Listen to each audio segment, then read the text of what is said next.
সুপ্রিয় দর্শক, সবাইকে সাদর আমন্ত্রণ জানাচ্ছি। আমরা মানুষের মন বড়ই বিচিত্র, কখনো কোমল, কখনো কঠোর।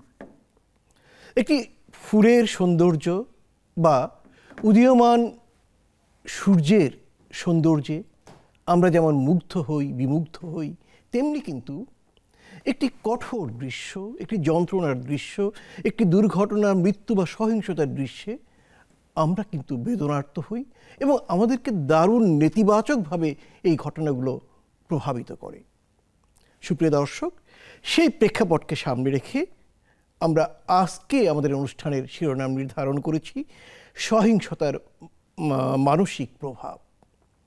দুজন চিকিৎসক, দুজনেই স্ব ক্ষেত্রে স্বনামধন্য আমাদের সাথে আজকে আলোচক হিসেবে উপস্থিত রয়েছে। আমি আপনাদের সাথে পরিচয় করে দিচ্ছি। আমার বাঁ দিক থেকে ডাক্তার শারমিন করিম, তিনি মনোরোগ বিশেষজ্ঞ, জাতীয় মানসিক স্বাস্থ্য ইনস্টিটিউট এবং হাসপাতাল। আপনাকে সুস্বাগত জানাই। এবং সাথে রয়েছেন আরেকজন ডাক্তার আরেফিন অমর ইসলাম, যিনি country director Nura health Bangladesh. আপনাকেও সুস্বাগত জানাচ্ছি। ধন্যবাদ আপনাকে। ডক্টর শারমিন করিম, আলোচনাটা আপনাকে দিয়ে শুরু করি। সহিংসতা কি মানুষের মনে কোনো প্রভাব ফেলে এবং ফেললে সেটি ভালো না মন্দ? অনেক ধন্যবাদ। সহিংসতা আসলে মানুষের মনে এর প্রভাবটা আসলে খুব সুদূর প্রসারী প্রভাব ফেলে। শুধু প্রভাব ফেলে এটা বলছি না, আর শিশু মনে তো এর প্রভাব আরও অনেক বেশি। একটি শিশু যখন বড় হতে থাকে তখন তার শারীরিক বিকাশ যেরকম ঘটে, তার সাথে তার মনোসামাজিক এবং নৈতিকতার বিকাশও ঘটে এবং সহিংসতা এই প্রতিটি জায়গাতেই প্রভাব ফেলে। হতে পারে সেটি খুব স্বল্পমেয়াদী অথবা দীর্ঘমেয়াদী। আচ্ছা, এই প্রভাব কি কখনো কখনো শিশুর জীবনের বা মানুষের জীবনের বিকাশকে নেতিবাচকভাবে বা খারাপভাবে প্রভাবিত করতে পারে? ডেফিনেটলি। শিশু যখন বড় হচ্ছে তখন শারীরিকভাবে বড় হওয়া থেকে শুরু করে তার মনোসামাজিক যে বিকাশের বিষয়টি বলছি, এটিকে মারাত্মকভাবে ব্যাহত করে। একটি সহিংসতার ঘটনা যখন সে প্রত্যক্ষ করে, দেখে, অথবা সে নিজে যখন ভিকটিম হয় বা তার উপর সহিংসতা হয়, দুটোরই মারাত্মক প্রভাব রয়েছে। অনেক ধন্যবাদ। ডক্টর আরিফিন অমর ইসলাম, আপনি কি ডক্টর শারমিন করিমের সাথে একমত? অবশ্যই। আচ্ছা, আপনি তাহলে আমাদেরকে বলুন সহিংসতা কোন কোন পর্যায়ে হতে পারে? অনেক ধন্যবাদ আপনাকে। আমি কোন কোন পর্যায়ে হতে পারে সেটাতে যাওয়ার আগে একটু কতগুলো তথ্য একটু দিতে পারি এবং ডেফিনেটলি ডক্টর শারমিন আছেন, উনিও একমত হবেন আমার সাথে, যে পৃথিবীতে সারা বছরে 1 বিলিয়ন শিশু, যেটা কিনা 1 বিলিয়ন শিশু যাদেরকে আমরা বলি, অর্থাৎ সেটা মোট শিশুর সংখ্যা প্রায় 50%, তারা কিন্তু কোনো না কোনো সহিংসতার শিকার হয়ে হয়। আচ্ছা। এবং প্রতি 7 মিনিটে একজন করে অ্যাডোলেসেন্ট যাদেরকে আমরা বলি, যারা কিনা বয়ঃসন্ধিকালের শিশু, তারাও কিন্তু কোনো না কোনো ভায়োলেন্সের শিকার হচ্ছে। এবং আমরা জানি যে মানব পাচার একটা বড় একটা অপরাধ, মানবতার বিরুদ্ধে একটা অপরাধ। সে মানব পাচারের অলমোস্ট 30% কিন্তু হলো শিশু। আচ্ছা, 18 বছরের নিচে 18 বছরের নিচে যারা এটা হচ্ছে। এবং আমি আরও অনেকগুলো কথা যদি বাদও দিই, তাহলে আমরা যদি দেখি যে পারিবারিকভাবেও অলমোস্ট বলা হয় 30 কোটি শিশু, তারা যেটাকে আমরা বলি যে ভায়োলেন্স ডিসিপ্লিন, তার বুঝিয়ে বলুন তো ভায়োলেন্স ডিসিপ্লিন। সেই সাথে আপনার প্রথম প্রশ্নটা উত্তর কিন্তু এর সাথেই আসছে, যে আমরা যদি বলি যে কোন কোন পরিস্থিতিতে বা কেন বা কখন কিভাবে হচ্ছে, সেটা কিন্তু পারিবারিক একটা ব্যাপার। সো ভায়োলেন্স ডিসিপ্লিন বলতে আমরা ওইটাই মিন করছি যে পারিবারিকভাবে আমরা শিশুকে শাসন করার জন্য যা কিছু ব্যবহার করি, যেভাবে আমরা করি, এবং অনেক সময় আমাদের মা বাবা হিসেবে আমাদের কিন্তু মুডও আমাদেরও তো মানসিকভাবে আমরাও বা বিপর্যস্ত হই অনেক ক্ষেত্রেই, তাই না? অনেক কারণেই হয়, চাকরির কারণে হোক, পারিবারিক সংঘাতের কারণে হোক, ডোমেস্টিক ভায়োলেন্স যেটা বলি, সেসব কারণেও কিন্তু এটার এফেক্টটা যায় কিন্তু শিশুদের উপরেও পড়ে। তো সেটা একটা কারণ হতে পারে, সামাজিকভাবে হতে পারে, স্কুলেই হতে পারে, তাই না? অনেকভাবে। এবং অফকোর্স যে সমস্ত দেশের যুদ্ধ বিগ্রহ হচ্ছে সেখানেও কিন্তু শিশুরা কিন্তু আসলে ভালনারেবল, এবং তারা কিন্তু বড় একটা মানসিক আমি বলি যে ভায়োলেন্সের, বা শুধু আমি বলছি যে ভায়োলেন্সের শিকার, যেটা ডক্টর শারমিন বলছিলেন যে তার ফলে সেই প্রক্রিয়াটা ওখানেই শেষ হয়ে যায় না, সেটা একটা সুদূর প্রসারী একটা বিরূপ প্রতিক্রিয়া রয়ে যায়। আচ্ছা, দেশে যদি সামাজিক অস্থিরতা থাকে তখনও তো ভায়োলেন্স অবশ্যই হতে পারে। কেন আমরা তো সমাজ বলতে কি বুঝি? আমাদের পরিবারের একটা সামষ্টিক রূপ তো সমাজ, তাই না? তো পরিবারে যেটা আমরা বলি যে ডোমেস্টিক ভায়োলেন্স হচ্ছে, তো সেটা তো সমাজের মধ্যেই ঘটছে। তাহলে সেটা তো আমরা যেমন আমরা বলি পরিবার দিয়ে ডিফাইন করছি, অ্যাট দ্য সেম টাইম এটা কিন্তু সমাজ দিয়েও ডিফাইন হতে পারে, স্কুলে হতে পারে, স্কুলে হচ্ছে, আমরা অনেক কিছু দেখি। এবং আরেকটা জিনিস আমার মনে হয় যে ডক্টর শারমিন আপনি জানেন যে আমাদের কিন্তু অ্যাডোলেসেন্স বা শিশুদের মধ্যেও কিন্তু আমাদের আত্মহত্যার প্রবণতা কিন্তু অনেক বেড়ে গেছে। 2023-এ আচল ফাউন্ডেশনে একটা স্ট্যাটিস্টিক ছিল, তারা একটা সমীক্ষা করছিল, তারা বলছিল যে 9 মাসে জানুয়ারি থেকে সেপ্টেম্বরের মধ্যে 361টা অ্যাডোলেসেন্স মানে অ্যাডোলেসেন্স বয়সন্ধিকালে শিশুরা আত্মহত্যা করেছে। এর পেছনে কি এই সহিংসতার প্রভাব ছিল? হতে পারে, কেন অনেকভাবেই তো হতে পারে। যেমন একটা সাধারণভাবে আমরা বলি যে অনেক আমরা পেপারে খবর দেখি যে ভালো রেজাল্ট করতে পারে নাই, এক্সপেকটেশনটা মিট করতে পারে নাই, সেই জন্যে তাকে পরিবারের মধ্যে সমাজের মধ্যে যেভাবে তাকে নিগৃহীত করা হয়েছে, আমরা হয়তো ওটাকে ভাবছেই না। মানে আমাদের সমস্যাটার আরও কতখানি গভীরে, সেটা হলো যে এইটা যে একটা মানে মনোবৈকল্যের কারণ হতে পারে, এবং এখান থেকে যে একটা শিশু তার মানে মনোবৈকল্যের কারণে সে যে একটা ড্রাস্টিক অ্যাকশন চলে যেতে পারে, এটা কিন্তু অনেক সময় জীবনকে শেষ করে দিতে পারে। সেই ব্যাপারগুলো কিন্তু আমরা হিসেবে হয়তো অনেক ক্ষেত্রে রাখি না। জি, অনেক ধন্যবাদ আপনাকে। ডক্টর শারমিন করিম, যেমনটি ডক্টর আরেফিন আমল ইসলাম বলছিলেন, শিশুদের উপর সহিংসতার প্রভাব, এই বিষয়টি আপনি মনোরোগ বিশেষজ্ঞ, মানুষের মন এর সুস্থতা অসুস্থতা নিয়ে আপনার কাজ কারবার, এই বিষয়টি আপনি একটু বিস্তৃত ব্যাখ্যা করুন। আচ্ছা, এখন একটা শিশুর যে বিষয়টা, যে শিশু দেখা যায় যে ম্যাক্সিমাম ক্ষেত্রে একটা পরিবারের মধ্যেই তার সময়টা, বেশিরভাগ সময়টা তার কাটে, পরিবার, স্কুল, মানে পরিবার এবং সমাজ কেন্দ্রে। তো পরিবারে যেটা হয় ম্যাক্সিমাম ক্ষেত্রে একটা সমীক্ষা বলছে যে প্রতি 4 জন স্ত্রীর মধ্যে 3 জনই তার পরিবারে সহিংসতার শিকার হয়। এবং সহিংসতার বিষয়টাকে একটু ডিফাইন যদি করে নেই, যে এটা কোনো শক্তি বা বল প্রয়োগ হতে পারে, অথবা কোনো হুমকি বা এমন কোনো কথা যেটা তার শারীরিক ক্ষতির কারণ হতে পারে, মানসিক ক্ষতির কারণ হতে পারে, তার বিকাশের সমস্যা হতে পারে, এমনকি মৃত্যু, আঘাত, যে কোনো কিছু হতে পারে। তো একটা শিশু যখন পরিবারে তার পারিবারিক কলহটা এমন হতে পারে যে সে প্রত্যক্ষ করছে, তার বাবা মার মধ্যে কোনো ধরনের দ্বন্দ্ব, কোনো মতবিরোধ, ঝগড়া, বা অনেক সময় সেটা শারীরিক নির্যাতনের পর্যায়ে যায়। তো এক্ষেত্রে প্রাথমিকভাবে কিছু সমস্যা বাচ্চাদের মধ্যে তৈরি হয়, যেরকম সে যখন কোনো একটা পারিবারিক, অথবা তার বাবা মার মধ্যে হোক অথবা পরিবারের অন্য সদস্যদের মধ্যে হোক, যখন সে একটি পারিবারিক সহিংসতার ঘটনাকে প্রত্যক্ষ করে, তখন প্রথমত তার মধ্যে একটা ভীতি কাজ করে, সে ভয় আশঙ্কায় সে মানে শঙ্কিত বোধ করে কি হতে যাচ্ছে। কারণ অনেক সময়ই দেখা যায় তার বাবা বা মা যদি সেটা মারামারি বা শারীরিক নির্যাতনের পর্যায়ে চলে যায়, তখন কিন্তু বাচ্চার জন্য ওই সময়টা খুবই ভীতিকর একটা অবস্থা তৈরি হয়। সে এংজাইটিতে ভোগে, তার স্লিপ ডিস্টারবেন্স হয়, তার ইমোশন রেগুলেশনের জায়গাগুলোতে তার সমস্যা হয়। আরেকটি বিষয় এখানে হয়, সেটি হচ্ছে যে এটা একটা লার্নিং ফ্যাক্টর হিসেবে কাজ করে। কীরকম? যেরকম বাবা এবং মার মধ্যে যখন কোনো দ্বন্দ্ব বা পারিবারিক কলহ হয়, ম্যাক্সিমাম ক্ষেত্রে আমাদের সমাজে দেখা যায় যে নির্যাতনটা তার মায়ের দিকে বেশি হচ্ছে, সাধারণত এটাই বেশি হয়ে থাকে। সেক্ষেত্রে অনেক সময় যদি তার শিশুটি যদি ছেলে হয়, তখন এটা যখন সে প্রতিবার দেখে আসছে যে তার মা তার বাসায় তার বাবা বা পরিবারের অন্য একজন প্রভাবশালী ব্যক্তি দ্বারা নির্যাতিত হচ্ছে, তখন কিন্তু সে এটাকে একটা ধরে নেয় যে এটাই হবার কথা বা এটাই নিয়ম। আবার একইভাবে যখন কোনো মেয়ে শিশু তার মাকে এইভাবে নির্যাতিত হতে দেখে, তখন কিন্তু তার মধ্যে এই ধরনের একটা চিন্তা ডেভেলপ করে যে এটাই বোধহয়, হ্যাঁ, আমাকে কেউ শাসন করবে বা আমাকে বকাঝকা করবে, ভার্বালি অ্যাবিউজ করবে, বা আমাকে গায়ে হাত তোলা, হ্যাঁ, গায়ে হাত তোলাটা এটা বোধহয় আমাদের সমাজে প্রচলিত একটা বিষয়। এরকম একটা লার্নিং তৈরি হতে পারে, যেটা কিন্তু তার পুরা নৈতিকতার যে বিকাশের জায়গাটাকে মানে সম্পূর্ণরূপে চেঞ্জ করে ফেলে, বদলে দেয়। এছাড়া এই জিনিসগুলো অনেকে আছে, অনেক বাচ্চা আছে যেটাকে এই পরিস্থিতিটাকে সে কোপ করে নিতে পারে। যারা কোপ করতে পারছে না, তারা কিন্তু এই জিনিসগুলো যখন ক্রমাগত দেখতে থাকে, তখন তার মধ্যে বিভিন্ন ধরনের মানসিক রোগের প্রকাশ আমরা দেখতে পাই। ধন্যবাদ। প্রিয় দর্শক, আমাদের এই আলোচনায় কিন্তু আপনারাও যুক্ত থাকতে পারেন। পর্দায় দেখানো নম্বরে ফোন করে অথবা নেক্সাস টেলিভিশন হেলথের ফেসবুক লাইভে গিয়ে অথবা জুম আইডি ব্যবহার করে আপনারা আমাদের সাথে যুক্ত হতে পারেন, প্রশ্ন করতে পারেন এবং এই বিষয়ের সমস্যাও তুলে ধরতে পারেন। আমাদের অতিথিদ্বয় সানন্দে আপনাদের প্রশ্নের জবাব দেবেন এবং সমস্যা সমাধানের পথ দেখাবেন।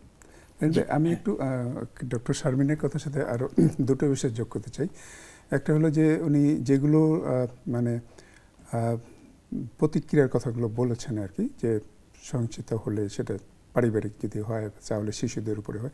এখানে আরেকটা জিনিস মনে হয় এটাও একটা গুরুত্বপূর্ণ হতে পারে, যে নিরাপত্তাহীনতা আর কি, আনসিকিউর ফিল করা, এটা কিন্তু একটা বড় হতে পারে। আর শিশুরা কিন্তু সব কিছু স্পঞ্জের মতো অ্যাবজর্ব করে ফেলে। মানে আমরা যদি মনে করি যে না আমরা যা করছি এটা শিশু ও তো বুঝবে না, ব্যাপারটা কিন্তু তা না। আসলে আমরা অনেক ক্ষেত্রে আমরা ধরে নিই যে শিশু হলো একটা মানে মানুষের একটা ছোট এডিশন, কিন্তু তা হয়তো না। শিশু তার একটা মনন আছে, তার একটা নিজস্ব সাইকোলজি আছে। সম্ভবত শিশু সম্পর্কে শিশু বিজ্ঞানের যে বই বা পেডিয়াট্রিক্স, সেখানে বোধহয় প্রথম লাইনটি এটি, সবচেয়ে বড় যে বিখ্যাত বইটি, সেখানে প্রথম লাইনটি এটি যে শিশু একটি বড় মানুষের ক্ষুদ্রতর সংস্করণ নয়, সে নিজেই একটি ভিন্ন পরিপূর্ণ মানব, তাই না? হ্যাঁ হ্যাঁ, তারপরে জি হ্যাঁ। তো আমি সেটাই বলছিলাম যে এইটা একটা বিষয়, এই জিনিসগুলো আমরা হয়তো খেয়াল করি না। মানে ইভেন আমরা তো মানে চাইলেই এই যে দ্বন্দ্বটা, যেটা পারিবারিক যে দ্বন্দ্বটা, এটা তো ডোমেস্টিক ভায়োলেন্স নিয়ে অনেকে কাজ করে, অনেক এনজিও কাজ করছে, সেগুলো কমানোর জন্য আছে। এবং সেখানে কিন্তু অনেক এফোর্ট এখনও আমরা দেখছি যে এত কিছু প্রচারণার পরেও কিন্তু এটা মানে উঠে যাচ্ছে না, তাই না, রয়ে যাচ্ছে। কিন্তু কমানো তো গিয়েছে, যেমন স্কুলে বাচ্চাদের উপরে যেভাবে আগে শারীরিক, আমরা যে বড় হয়েছি তাই না, আমরা যে নির্যাতন পেয়ে আমাদের মা বাবারা বলতো যে মানে কি বলে হাড় মাংস আলাদা করে দেন, বা এ ধরনের একটা ব্যাপার, গাধা পিটায় মানুষ করা, এই ব্যাপারটা ছিল আর কি।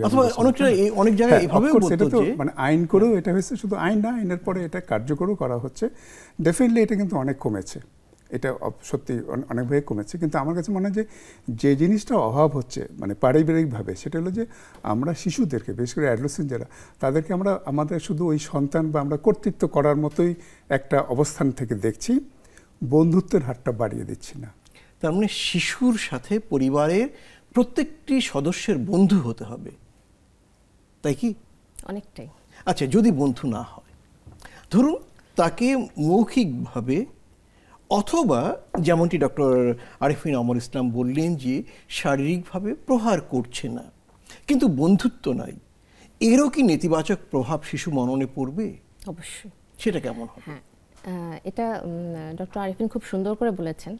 তার সাথে আমি আরেকটু যোগ করি যে যেই প্রধান 4টি চাইল্ডহুড অ্যাডভার্স এক্সপিরিয়েন্সের কথা আমরা বলি, যেটি পরবর্তীতে শিশুর মনোবিকাশের জায়গাটাকে হ্যাম্পার করে বা শিশুর বিভিন্ন মানসিক সমস্যা তৈরি করে, তার মধ্যে একটি হচ্ছে যে ইমোশনাল অ্যাবিউজ।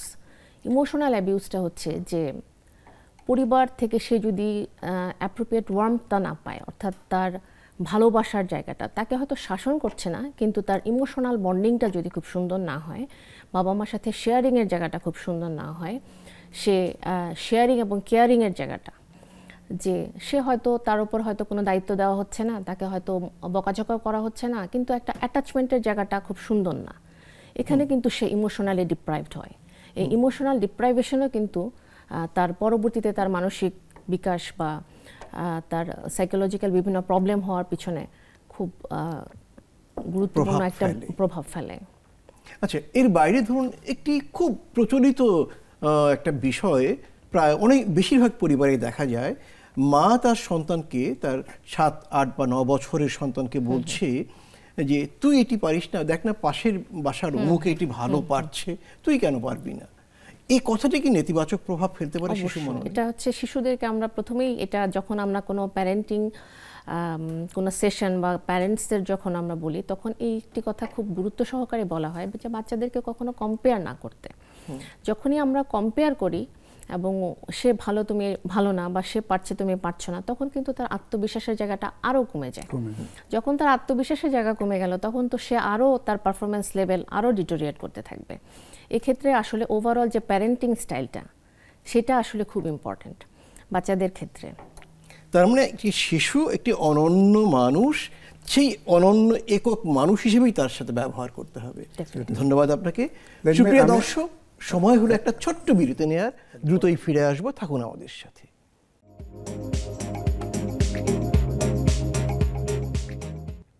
সঙ্গে থাকার জন্য অনেক অনেক অভিনন্দন। সুপ্রিয় দর্শক, আমরা কথা বলছি সহিংসতার মানসিক প্রভাব এই বিষয়টি নিয়ে, এবং ডক্টর শারমিন করিম এবং ডক্টর আরিফিন অমর ইসলাম আমাদের সাথে আলোচনায় রয়েছেন। এবং আপনারাও পর্দায় দেখানো নম্বরে ফোন করে বা ফেসবুক পেজে গিয়ে অথবা জুম আইডি ব্যবহার করে আমাদের সাথে যুক্ত হতে পারেন, প্রশ্ন করতে পারেন। ডক্টর আরিফিন অমর ইসলাম, আমরা এতক্ষণ তো পরিবারের ভেতরের সহিংসতা নিয়ে কথা বললাম, আমরা একটু সামাজিক সহিংসতায় আসি। ধরুন খোলা নগর নামের একটি শহর বা খোলা শহর, সেখানে দুই দল লোকের মধ্যে খুব মারামারি হচ্ছে, কেউ কেউ আহত হচ্ছে, শরীরে রক্ত ঝরছে, কেউ কেউ মারাও যাচ্ছে। এই দৃশ্যগুলো সেই খোলা নগরের বাসিন্দারা কেউ বারান্দায় দাঁড়িয়ে, কেউ ছাদে দাঁড়িয়ে দেখছে। এই বিষয়টি কি পরিবারের শিশু, বড়, নারী, পুরুষ সবাইকে প্রভাবিত করবে না, শুধুমাত্র নাকি শুধু শিশুদের প্রভাবিত করবে? এ তো সবাইকেই করবে অবশ্যই, কারণ এটা তো আমরা এই ধরনের this a kind of violence, তাই না? ভায়োলেন্সগুলো যদি দেখি, তো ভায়োলেন্সে তো আমাদের নেওয়ার মতো ক্ষমতাটা, আমরা মানে বড় মানুষ যারা, তাদেরই অনেক সময় ঠিক সেই ক্ষমতা থাকে না। আমরাই তখন মনোবৈকল্যে মানে ভুগতে থাকি, আমাদেরও তখন মুড সুইং করে, আমরাও অনেক সময় মানে মানসিক মুডসুইং বলতে যে আমরা মানে অফকোর্স আমরা মুডসুইং বলতে আমি এটা মিন করছি যে আমরা যে স্বাভাবিকভাবে আমাদের আচরণ, সেটা কিন্তু হয় না, মানে সেটাও আমি হয়তো অল্পতেই রেগে যাই, তাই না? অল্প থেকে, কারণ তার পিছনে হয়তো কি কারণ সেটা হয়তো জানি, কিন্তু আমি হয়তো এমন একটা বিভৎস ঘটনা দেখেছি যেটা কিন্তু আমাকে সবসময় হন্ট করে বেড়াচ্ছে, সবসময় আতঙ্কিত রাখছে। শিশুদের ক্ষেত্রে তো এটা অনেক অনেক বেশি হতে পারে, যেমন তাদের মানে প্রথমে যেটা বলছি নিরাপত্তার অভাবটা হতে পারে, তাই না? তারা চিৎকার করতে পারে, ভয় পেতে পারে, তাই না? এটা, এবং এটা কিন্তু একদিনে হয়তো শেষ হবে না, এটা দীর্ঘ সময় ধরে থাকতে পারে। রাতের মধ্যে ঘুমে তারা হয়তো সেটা স্বপ্ন দেখবে, এবং অনেক অনেক ঘটনাও আমরা জানি, যে অনেক সমীক্ষাতেও বেরিয়ে আসছে যে তাদের কোনো একটা ঘটনা, সেটা তাকে হয়তো প্রতি রাতেই হয়তো সে স্বপ্নে ওটা দেখে, তার ঘুম ভেঙে যায়।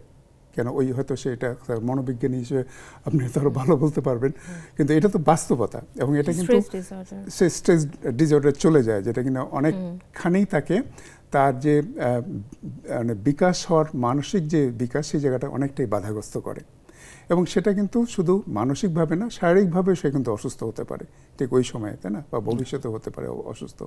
তো সেটা সামগ্রিকভাবে কিন্তু এটা আমাদের মানে সুস্থ মানসিকতার একটা বাধা হিসেবে আমরা দেখি, শিশুদের জন্য তো আরো বেশি করে। ধন্যবাদ আপনাকে। ডক্টর শারমিন করিম, একই প্রশ্ন, যেমনটি উনি বললেন যে ভয় পেতে পারে, রাতে ঘুমের অসুবিধা হতে পারে, মেজাজ খারাপ হতে পারে, দ্রুত রেগে যেতে পারে, ইত্যাদি ইত্যাদি। আপনি, এটি তো আপনার বিষয়, মূলত মানসিক রোগের, মনোরোগের বিষয়, আপনি পুরো বিষয়টা আপনার দৃষ্টিকোণ থেকে একটু ব্যাখ্যা করুন। আচ্ছা, প্রথমত যখন একটা সহিংসতার ঘটনা ঘটে এবং শিশু সেটাকে যদি একটি হতে পারে যে সে নিজে ভিকটিম হচ্ছে, সে নিজেই ওই সহিংসতার মধ্যে পড়ে গেল, সেটার এক ধরনের ইফেক্ট, অথবা সে জিনিসটাকে দেখছে, উইটনেস করছে। প্রাথমিকভাবে কিন্তু তার মধ্যে ভয়, আশঙ্কা, নিরাপত্তাহীনতা, মুড সুইং এগুলো আসবে, এবং এটা যদি সে কাটিয়ে উঠতে না পারে, তাহলে কিন্তু পরবর্তীতে সেটি অ্যাকিউট স্ট্রেস ডিসঅর্ডার বা পিটিএসডি বা পোস্ট ট্রমাটিক স্ট্রেস ডিসঅর্ডার এই পর্যন্ত চলে যেতে পারে। এই বিষয়গুলো কি একটু বুঝিয়ে বলুন। বা যেরকম এটা যেটা হয় যে হঠাৎ করে তার ঘুমের মধ্যে ওই স্বপ্নটা আসতে পারে, বা হঠাৎ করে ওই সিনারিওটা তার মনে পড়ে যেতে পারে, বা কিছু সময়ের জন্য তার মেমোরি লস হতে পারে। Memory loss? হ্যাঁ, সে ভুলে যাচ্ছে কিছু কিছু জিনিস, এরকম কিছু জিনিস হয়। তো এছাড়া সে এটা তার মধ্যে ডিপ্রেশন তৈরি করতে পারে, বিষণ্ণতা, তার ক্ষুধামন্দা হতে পারে, ঘুমের সমস্যা হতে পারে, ওভারঅল হেলথের উপরে তার একটা ইমপ্যাক্ট। আচ্ছা, পড়ালেখার বিষয়ে শিশুর কি? অমনোযোগী হওয়া অবশ্যই সে যখন টেন্সড থাকবে, সে যখন ডিপ্রেস থাকবে, আপসেট থাকবে, তখন তো তার পড়াশোনায় মনোযোগ আসবে না, এটা স্বাভাবিক। আর যখন কোনো একটা সহিংসতা, এটা যেহেতু এটা যদি পরিবারের অন্যদের উপরও এর প্রভাব থাকে, তখন কিন্তু সে প্রপার যে কেয়ারটা পাওয়ার কথা, একটা শিশু তো তার সব কিছু নিজে গুছিয়ে করতে পারে না, তার খাওয়া দাওয়া, ঘুম, গোসল প্রতিটাই তার প্যারেন্টসের হেল্প লাগে।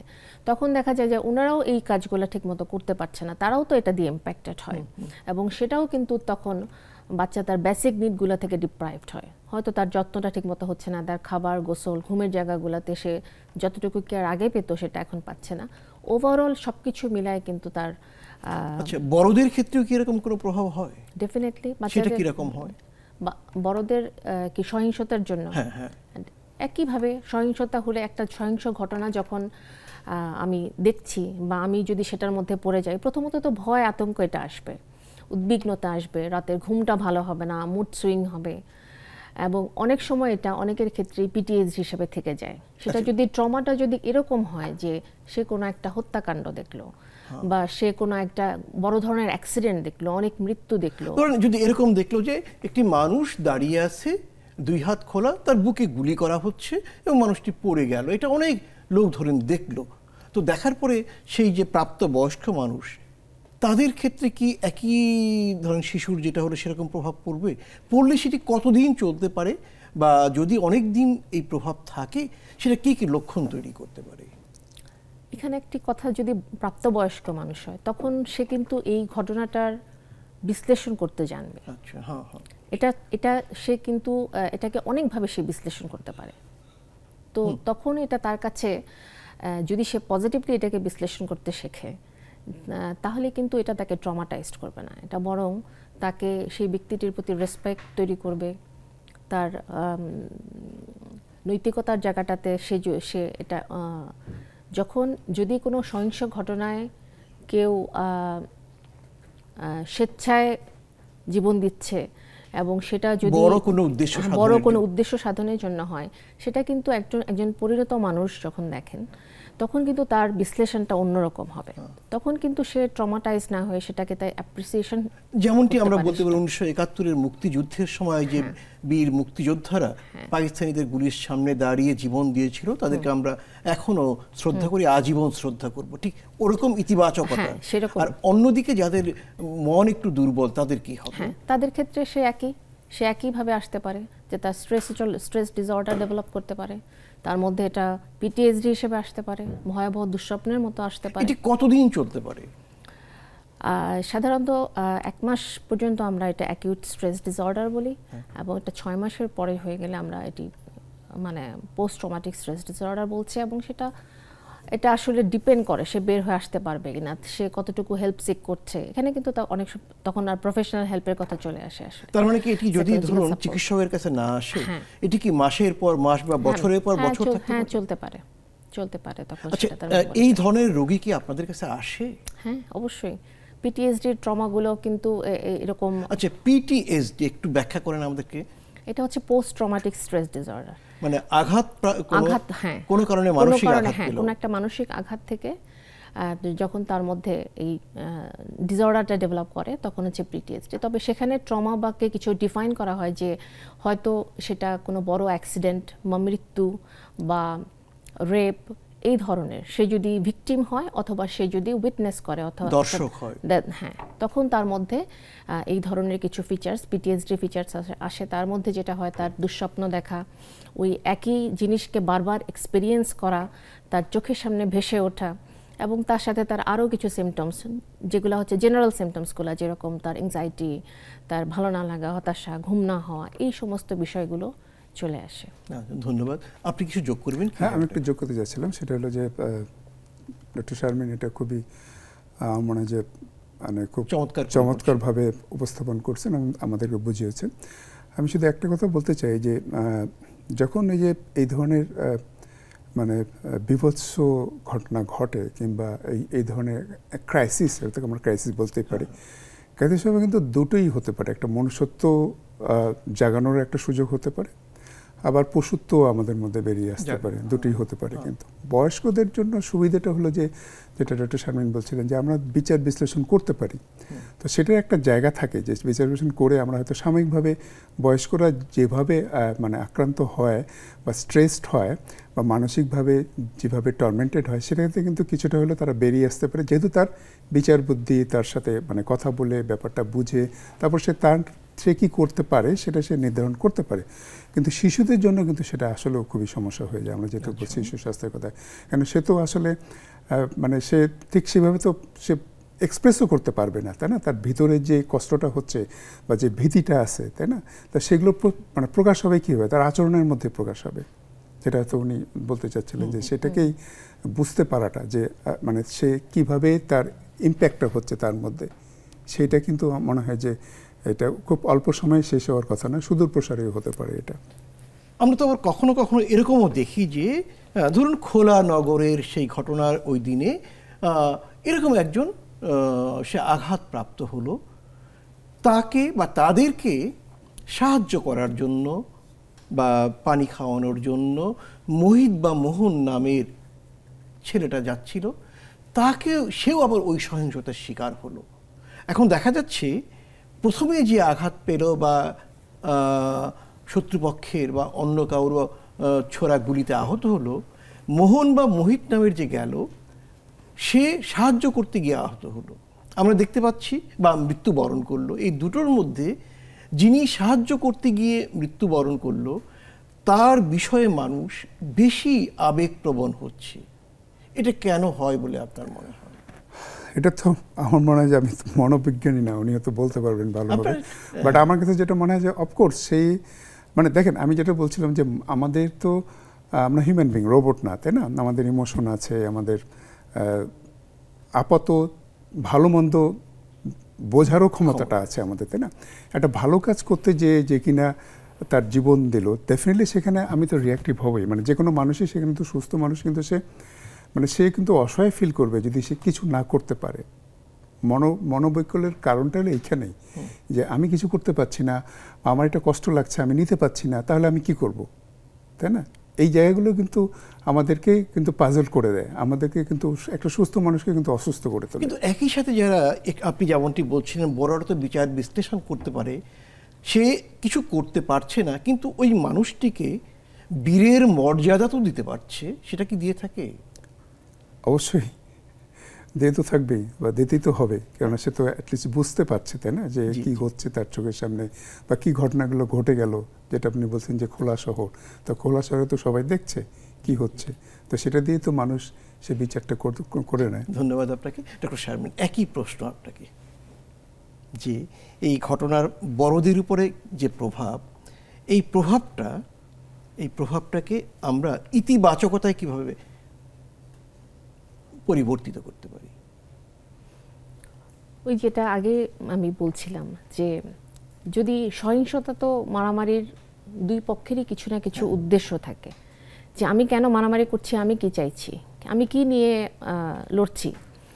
যদি সেটা ন্যায়ের পক্ষে হয়, তখন ডেফিনেটলি বড়রা সেটাকে সেইভাবে বিশ্লেষণ করবে, এবং তখন সেই আঘাতপ্রাপ্ত মানুষটির প্রতি তার সম্মান, শ্রদ্ধা, ভালোবাসার জায়গাটা তৈরি হবে।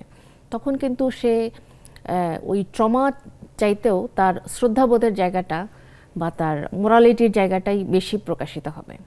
সে কিন্তু তখন আর ওইভাবে ট্রমাটাইজড হবে না। কিন্তু যদি এমন হয় যে নৃশংসতা, অবশ্যই নৃশংসতা, কিন্তু সেটা যদি ন্যায়ের পক্ষে কেউ লড়ে, তখন আমরা কিন্তু তাকে বীর বলি বা শহীদ বলি। যে এই বীরের বিরুদ্ধে যারা আঘাত করে বা তাকে ক্ষতবিক্ষত বা ক্ষতিগ্রস্ত করে, তাদেরকে আমরা চিরকাল ঘৃণা করি, তাই তো? ঘৃণা করি। অনেক ধন্যবাদ আপনাকে। সুপ্রিয় দর্শক, আরেকটা সময় হলো বিরতি নেয়ার, থাকুন আমাদের সাথে।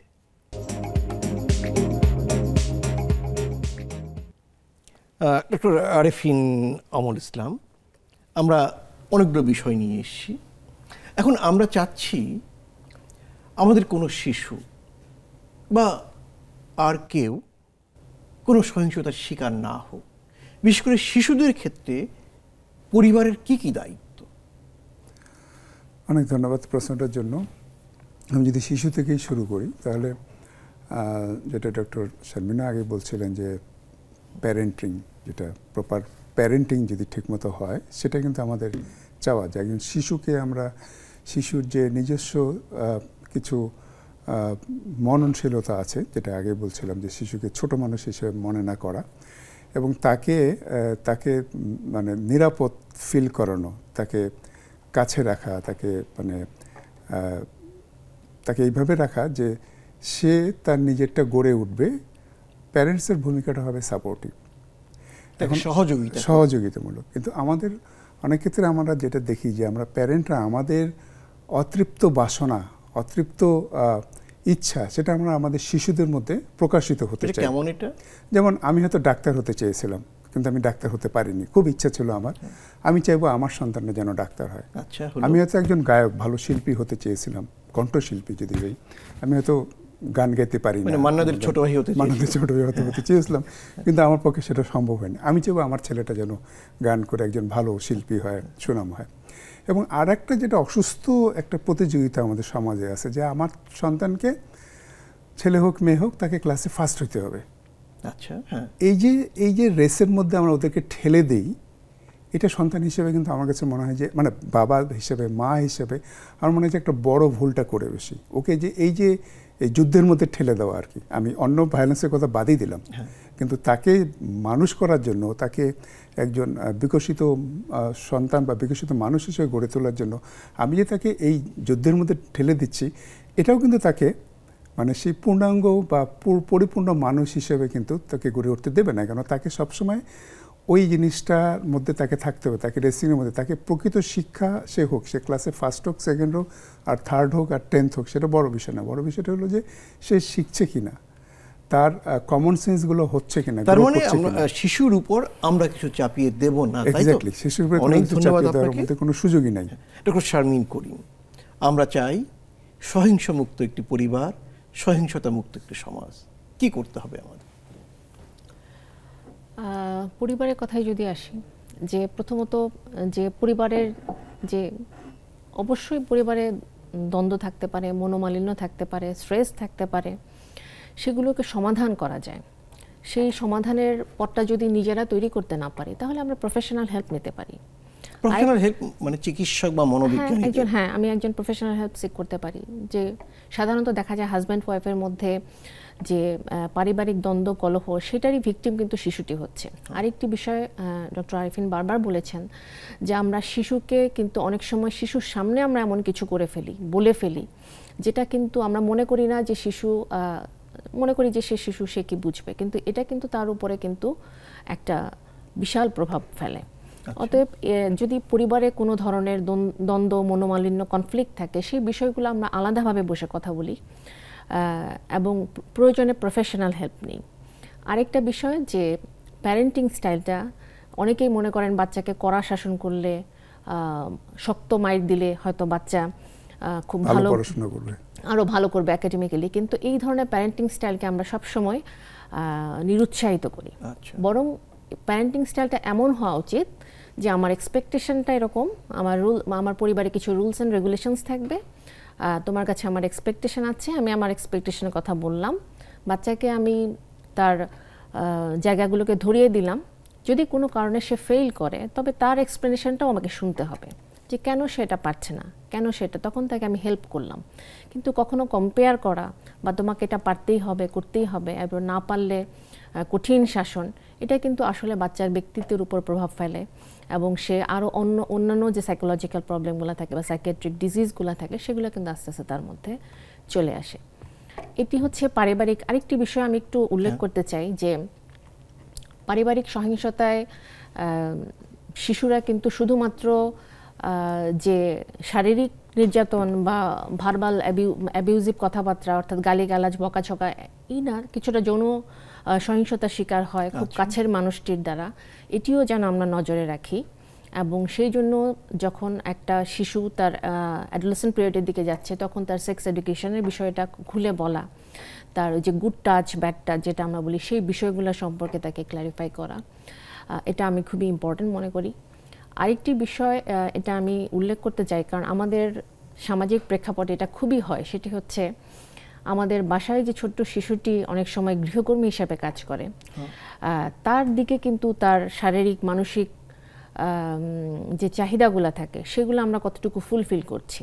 অনেক সময় কিন্তু আমরা অকারণেই কিছু সহিংসতার ঘটনা আমরা দেখি যেটা কখনোই কাম্য না, এবং সেটি কিন্তু পরবর্তীতে সেই গৃহকর্মীর পরবর্তী জীবনের উপরে এটার কিন্তু ব্যাপক একটা মানে প্রভাব রেখে যায়, এবং সে তার লাইফে কিন্তু অনেক সময় সে ভুল পথ বেছে নেয় এখান থেকে।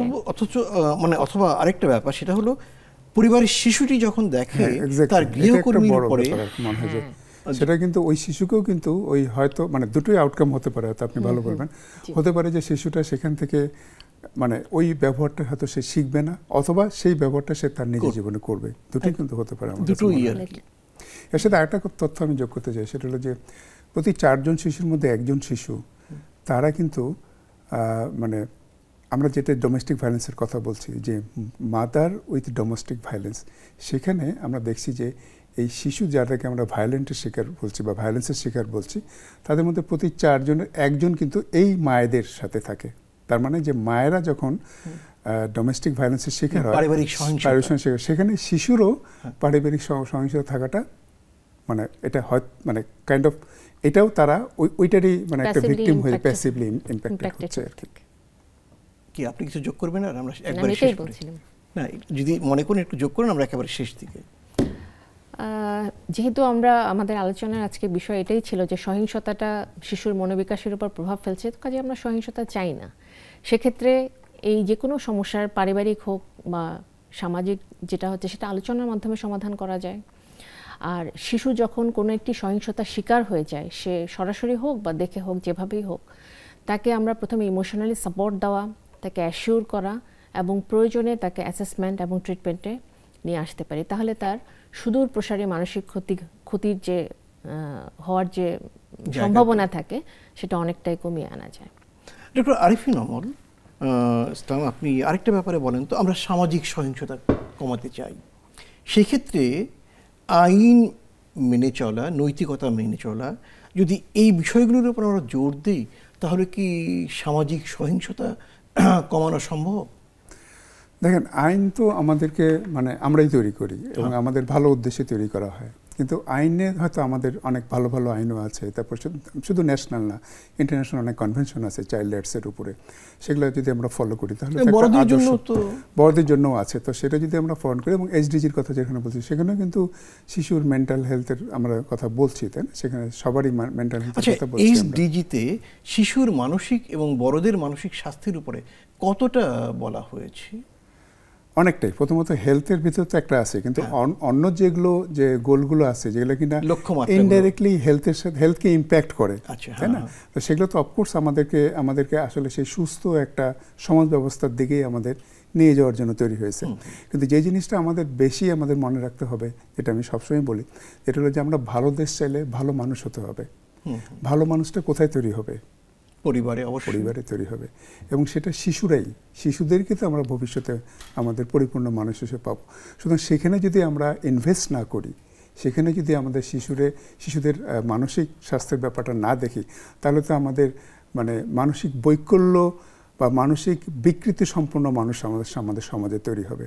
সুতরাং আমরা যারা মা বাবা, যারা এখন হয়ে গেছি, যাদের শিশু আছে, তাদেরকে এই ব্যাপারটা বেশি প্রণিধানযোগ্য হিসাবে দেখতে হবে। যারা এখনও আমরা মা বাবা হইনি, তাদেরকে আমাদের বিশেষ করে শিখতে হবে আইডিয়াল বা গুড প্যারেন্টিং, কীভাবে আমি আমার সন্তানকে একজন পরিপূর্ণ মানুষ হিসেবে গড়ে তুলতে পারি। এবং সেখানে শুধু স্বাস্থ্যটা মুখ্য বিষয়। স্বাস্থ্য বলতে আমরা তো মেন্টাল অফকোর্স বুঝি, কিন্তু সাধারণভাবে স্বাস্থ্য বলতে আমরা শারীরিক সুস্থতা নিয়ে কথা বলি, কিন্তু সেখানে মানসিক সুস্থতা অতি জরুরি সবার জন্য, শুধু শিশুদের জন্য বলে না, আমাদের নিজেদের জন্য, আমাদের ভালো থাকার জন্য কিন্তু এটা বিশেষভাবে প্রয়োজনীয়। ধন্যবাদ ডক্টর শারমিন ইসলাম। আরেকটা ব্যাপার একটু বলবেন, সেটা হলো একজন মা, হবু মা, গর্ভবতী মা, সে তো গর্ভকালীন একটি চেক আপে বা পরীক্ষার জন্য ডাক্তারের কাছে অন্তত 4 বার আসে তার পুরো গর্ভকালীন সময়ে। এই সময় তাকে কি খাবে, কিভাবে জীবনযাপন করবে, এইসব বলা হয়। কিন্তু শিশুটি আসার পরে তার সাথে কেমন আচরণ করতে হবে আমি যতদূর জানি এই বিষয়ে তেমন কোনো গুরুত্ব দেওয়া হয় না। আপনি কি মনে করেন আমাদের অ্যান্টিনেটাল চেক আপ বা গর্ভকালীন পরীক্ষার সময়, চেক আপের সময় এই বিষয়টি যোগ করা দরকার? অবশ্যই, কারণ আমরা ওই যে যেটা বলছিলেন ডক্টর আরিফিন, যে সুস্থ থাকতে হলে তো তাকে শারীরিক, মানসিক সব দিক এবং সামাজিক সবভাবে তাকে সুস্থ থাকতে হবে। এবং গর্ভাবস্থায় একজন মহিলার কিন্তু এবং গর্ভাবস্থা এবং গর্ভ পরবর্তী অর্থাৎ প্রসব পরবর্তী সময়ের ক্ষেত্রে কিন্তু উনি মানসিক সমস্যার ঝুঁকিতে অনেক বেশি থাকেন। এই সময় কিন্তু তার সাথে দেখা যায় যে যখন একটি বাচ্চা জন্ম নেয় তখন সবাই কিন্তু সদ্যজাত শিশুটিকে নিয়ে ব্যস্ত থাকে এবং মায়ের যে যত্ন বা তার মেন্টাল সাপোর্ট সেই বিষয়ে কিন্তু তারা অনেকটাই তখন মানে উদাসীন থাকে। অতএব অ্যান্টিনেটাল চেকআপে যখন আসবে তখন তার সাথে হাজব্যান্ড বা পরিবারের যে সদস্যটি আসবে তাকে কিন্তু এই বিষয়টি বলে দিলে তার যে প্রসব পরবর্তী সময়, এই সময়ে মাদের কিন্তু বেশ কিছু মানসিক সমস্যা হয়, পোস্টপার্টাম ব্লু, পোস্টপার্টাম ডিপ্রেশন, এমনকি সাইকোটিক ফিচারে চলে আসে। হ্যাঁ, এবং তখন যে সে কিন্তু শারীরিকভাবেও তখন ফিট থাকে না, তার যে প্রসবজনিত যে শারীরিক সমস্যাগুলো থাকে। অতএব তখন তার একই সঙ্গে শারীরিক যত্ন এবং মানসিক সাপোর্টের প্রয়োজন হয়, তার ঘুমের প্রয়োজন হয়, বিশ্রামের প্রয়োজন হয়। এটি তো একটা ব্যাপার। অন্যদিকে শিশুটিকে বড় যখন করবে, কিভাবে তাকে বড় করবে, তার মানসিক যত্নটা কিভাবে নেবে, সেই ব্যাপারে তো আমাদের গর্ভকালীন চেক আপে কোনো কিছু নাই, আমি যতদূর জানি। না, আসলে কেন আসলে ব্যাপারটা হলো যে এটা আমরা এখনো পর্যন্ত ধরে রাখছি, এটা যারা সাইকিয়াট্রিস্ট বা মানে সাইকোলজিক্যাল ট্রিটমেন্ট যারা মন নিয়ে যারা তাদেরই ফিল্ড, এটা তারা হয়তো দেখবে। কিন্তু আমরা যখন হেলথের কথা বলছি, ইনক্লুডস এভরিথিং, তাই না? তো এটা কিন্তু খুবই একটা গুরুত্বপূর্ণ বিষয়। আমরা এটা বলি না বা বলার আমার সুযোগ নেই। আমি অ্যান্টিনেটাল কেয়ারে কতজনকে আনতে পারছি? 41% কেবল আসতেছে আমাদের দেশে, তাই না? যদি 4টা কথা ধরি, তাহলে 50%-এর বেশি তাদেরকে আমরা আনতেই পারছি না। যাদেরকে আনছি তাদেরকেও কিন্তু আমরা কমপ্লিট মেসেজ দিতে পারছি না যে তাদেরকে যে মা হওয়ার পরে যে সন্তান পালন, মা হওয়ার জন্য যে মেসেজগুলো, সেগুলো দেওয়ারই আমাদের সময় নাই, থাকছে না। তো এই ব্যাপারগুলো আসলেও খুবই গুরুত্বপূর্ণ বিষয়, যে আমরা যে যখন একজন মানে গর্ভবতী নারী মা হবে, তাই কিন্তু আসলেও আমরা এটা কিন্তু অনেক সুযোগ আমাদের, যে এখানে আমরা ইনভেস্ট করতে পারি, এবং এটা ইনভেস্ট করলেই আমাদের কিন্তু পরবর্তীতে একটা ভালো আমরা জেনারেশন পেতে পারি। এখানে তো অনেক পয়েন্ট, কয়েকটা পয়েন্ট, যেমন শিশুর উপর নিজের ইচ্ছা চাপিয়ে দেবেন না, আর কোন কোন পয়েন্ট যেন আপনি একটু উল্লেখ করেছিলেন? হ্যাঁ, আমি সেটা বলছি, কিন্তু তার আগে বিষয়টা হলো শুধু মা কিন্তু না, যেটা ডক্টর শারমিন বলছেন, পরিবারের সবাইকে নিয়েই কিন্তু এই মানে সেশনগুলো করা উচিত।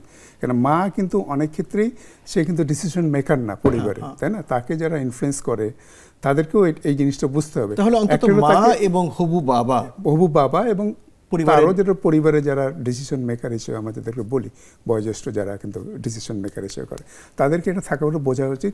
চাপিয়ে দেওয়ার ব্যাপার তো আছে। আর একটা ব্যাপার হলো যে শিশুকে তাকে যতটা পারা যায় তাকে কাছে রাখা, মায়ের যে মা যেটা নিরাপত্তা দিতে পারে সেটা কিন্তু আর কেউ দিতে পারে না। যার জন্য আমরা বলি ডেলিভারির সাথে সাথে শিশুকে কিন্তু মায়ের বুকে দিতে হবে সাথে সাথে, এবং অন্তত 2 ঘন্টা পরিমাণ তার যেন মায়ের বুকের সাথে থাকে। এটা তাহলে এটাই কিন্তু ফার্স্ট স্টেপ। পরবর্তীতে সবসময় যেন ওই শিশু ফিল করে যে সে একটা সেফ এনভায়রনমেন্টের মধ্যে আছে, এবং এটা কখনোই এর ব্যত্যয় ঘটানো যাবে না। শিশু হয়তো 6 মাস 1 বছর না, যতই বড় হোক না কেন, শিশু যতক্ষণ শিশু আছে ততক্ষণ মধ্যে তাকে এই ফিলিংস দিতে হবে যে সে সেফ, সিকিউর। অনেক ধন্যবাদ আপনাকে, এবং ডক্টর শারমিন আপনাকেও ধন্যবাদ। সুপ্রিয় দর্শক, আমরা চাই সহিংসতা মুক্ত পরিবার এবং সহিংসতা মুক্ত সমাজ।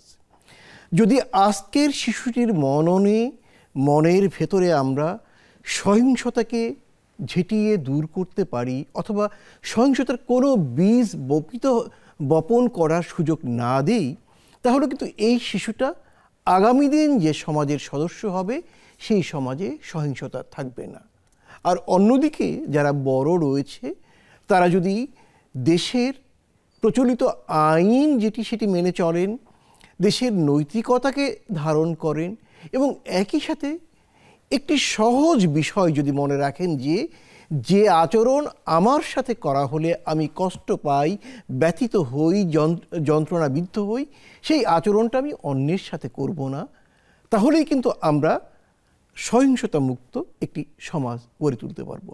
সুপ্রিয় দর্শক, ভালো থাকুন, নিরন্তর শুভকামনা রইল।